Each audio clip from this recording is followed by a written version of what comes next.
I made a bunch of Spider-Man themed Marvel Snap cards that I think would be exciting in the meta right now, and I think they're unique. I don't think there's any card like them out there. Let's get right into it. If you've seen these designs before, that's not my fault. I've never been on anything about that. I just found this tool online and I thought it'd be fun to make some cards. And now I'm sharing them with you. First off, we have Ursula Dickovich. This is that girl from Spider-Man 3, the Tobey Maguire Spider-Man's a long time ago.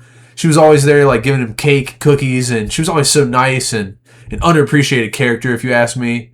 So I thought it'd be cool to put her in the game. Very simple. Small body. 1 cost, 0 power. It reads, on reveal, add 2 cookies to your hand. Now, these are simple cards. Very seemingly low impact. You know, if you play this on its own, it's like a 3-2. It's garbage. But you get to build a deck around this. You can't compare it to like a chimichanga. We all know about the chimichanga. Can't really compare it to that because you can't build a deck around a chimichanga. But with cookies, okay, cost 1, you get 1 power. It merges with a character here on reveal. You can put it with a Sebastian Shaw. You can put it in your Venus decks. You can put it with your Submariner now. Like this would fit right in. I'm going to show you guys the card that I think is like the most insane card idea, the coolest card idea that's out there. This was a very simple one. I think you get it. Mysterio, Far From Home. This card's crazy. There's a few different cards that go with it, so listen up. Ongoing, you can't play cards in your left location. End of turn, add a drone to the left location. Now, this is not like an Ultron drone. It's not just a 2 power nothing. You're going to need to look at this art right here. Mysterious Drona, changed the name a little bit so that it wouldn't be confusing. It's also a 2-0. End of turn, if this location is full of 4 drones, transform into an elemental illusion. Like from the movie, right? Dude, underrated movie, by the way. Okay? Mysterio was cool. It had some of the best Spidey sense stuff of any Spider-Man movie as well. I can get into that too, but not right now. Let's show you one of the 4 elemental illusions you could possibly get. And by the way, it's random which one you get, but it's always in the left location. Number 1, you could get the Earth Elemental. They're all 10/20s, by the way. And I think 20's fair. It's a big 20. It's a big payoff. But you also have an ongoing you have to deal with. You can't just play cards in the left location. So 20 is not that hard to beat. You got to get this thing on 2. You got to get it down on 2. You got to get rid of this ongoing in a multiple number of ways you can do that. But number 1, you get the Earth Elemental. End of turn, afflict 1 enemy card with -1 power. Now, let's just let you know, this is probably the strongest one that I thought. Like, I didn't want to give it too much punch. Maybe you could adjust these. It's probably a hard card to balance. Hard card to balance. It's probably a hard card to balance. But the other ones are not all positive. For example, the Fire Elemental. This one, on reveal, afflict 4 random different cards with -3 power. Is that supposed to say characters? I don't know. The point is, this could hit you or your opponent. And it's random. So there's a bit of chaos to it. And again, balancing's not, first time making cards here. This is cool, dude. If you get that Fire Elemental down, or you could almost build a deck around it with Luke Cage and avoid the negatives. Because now the Water Elemental is also it's just ongoing. All characters have -1 power. So Luke Cage it's almost over 50-50 that you want Luke Cage. Finally, we have the Wind Elemental. Move all characters to random locations. Okay?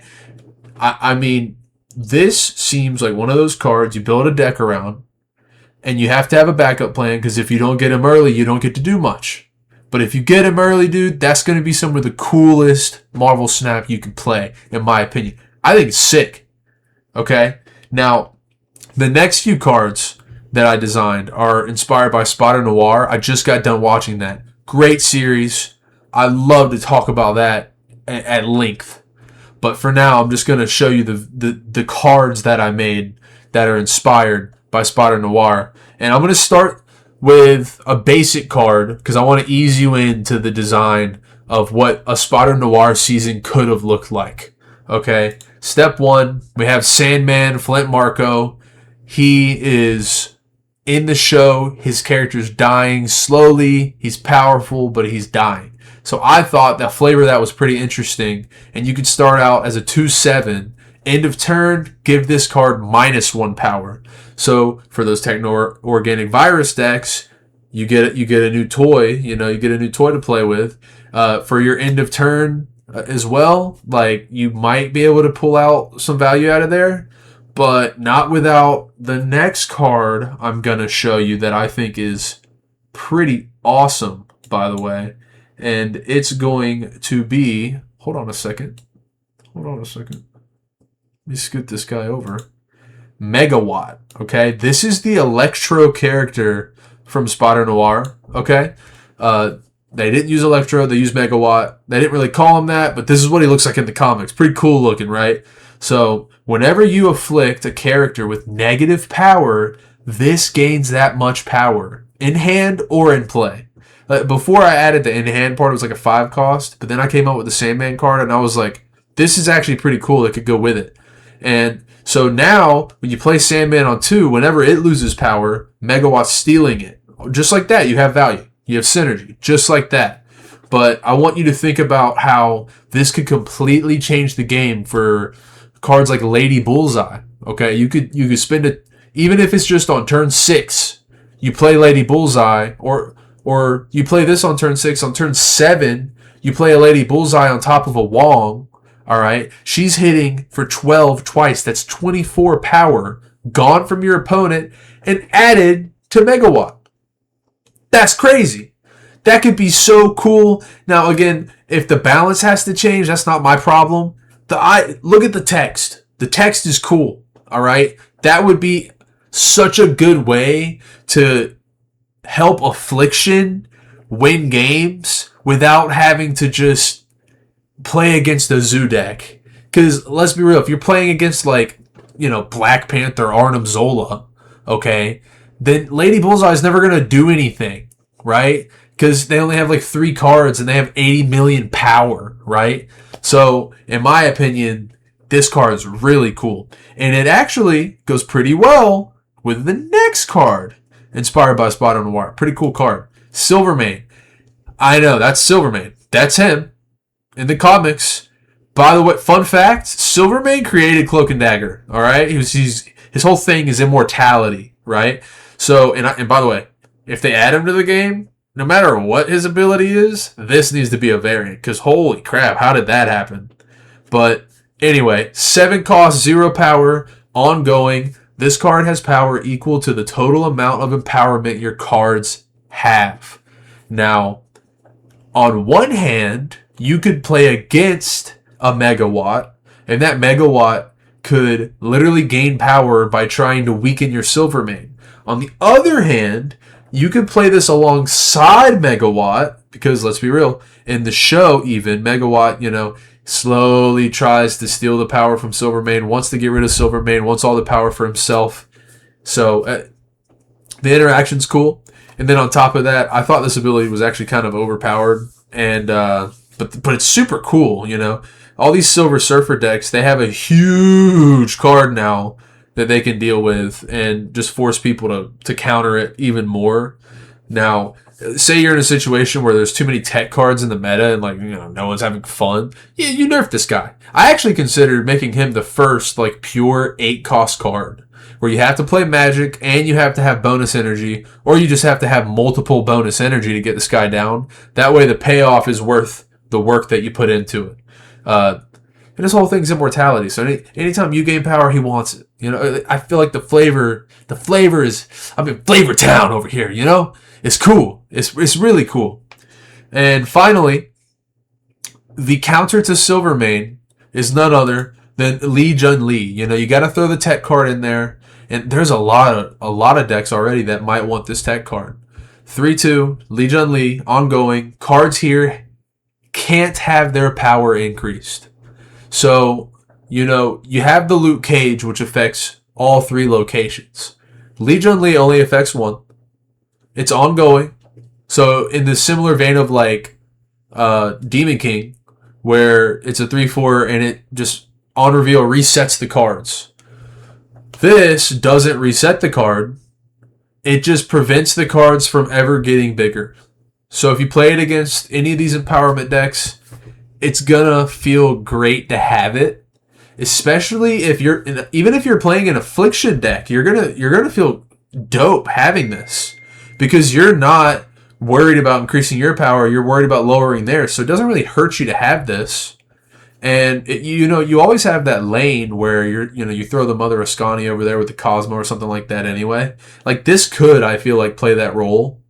And if it's weak, you can buff the power a little bit. Maybe it could be another one of those rare like 2-cost ongoings. Like we don't have enough of those.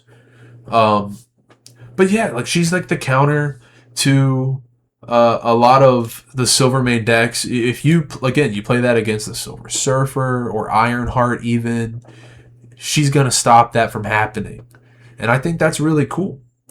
Another bonus card. Let me see, a little bonus card that I made is Yondu. I was just feeling it. I had an idea for a Yondu card. I was like, we have a Yondu that doesn't really do much. It kills the lowest cost card in your deck. So I was like, yeah, well, who did he give his arrow to at the end of when he died? He gave it to Kraglin. By the way, that's Kraglin. Kraglin's blue in the game right now.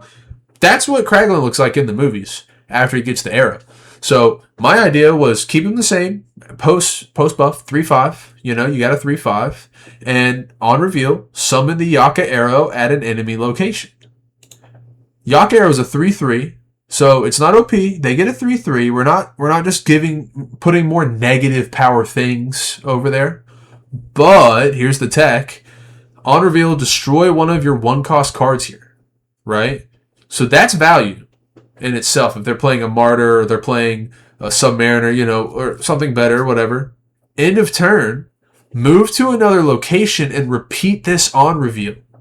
So it's going to be bouncing around their locations, destroying 1-drops, which against a lot of zoo decks, that's devastating to a lot of decks, but it's balanced because if they don't have 1-drops, this card doesn't do anything but give your opponent a 3/3. So it's not strong, and I'm not sure the best way to balance this card. I just think the effect is really cool. And I'm not a big fan of like clogging the enemy board. Like, I don't think it's a great idea to be able to just completely clog your enemy board. So if you wanted to change this to an activate so that it didn't like have the potential to summon like 5 of them, that's fine with me. I just think it's cool to be able to have like one thing get sent over there, and it's not just a boring like I don't think there's boring negative cards now, but it seems like every time you send something to your opponent's side, like it better have negative power, and I don't vibe with that too much.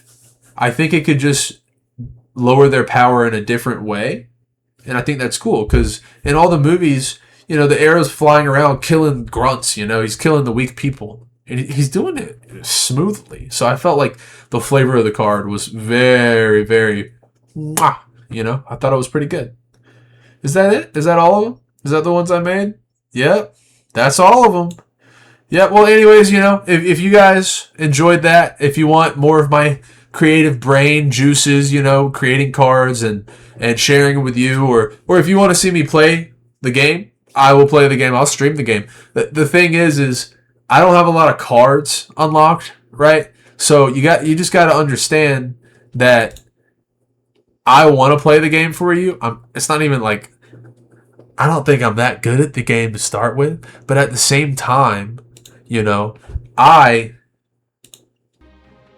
I'm collection level 3,500. Okay, if I go to my card shop, right, Series 4, I'm missing 50 cards. I haven't been playing this game for all that long. I really love the game though. Series 5, 131 cards. So you can see I don't have every card. I try to get a lot of the new cards. I save up my shards and stuff. So I do my best. Okay, I really do.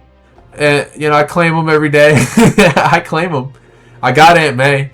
So I think I'm gonna play some Spider-Man later, some move. I don't even have like Sparky like you copy the deck code. You know, you copy the deck code. You go to the collection. You hit new deck. You hit paste. I don't have Madam Web or Spider-Punk or Sparky. I can't even try the deck. You know, so it is what it is. If you guys like that, please like and subscribe. Tell me what you want me to do next. I play other games, but I like this game a lot, and it's really fun to make content for this game because my setup doesn't lag on me. Anyway, thank you so much.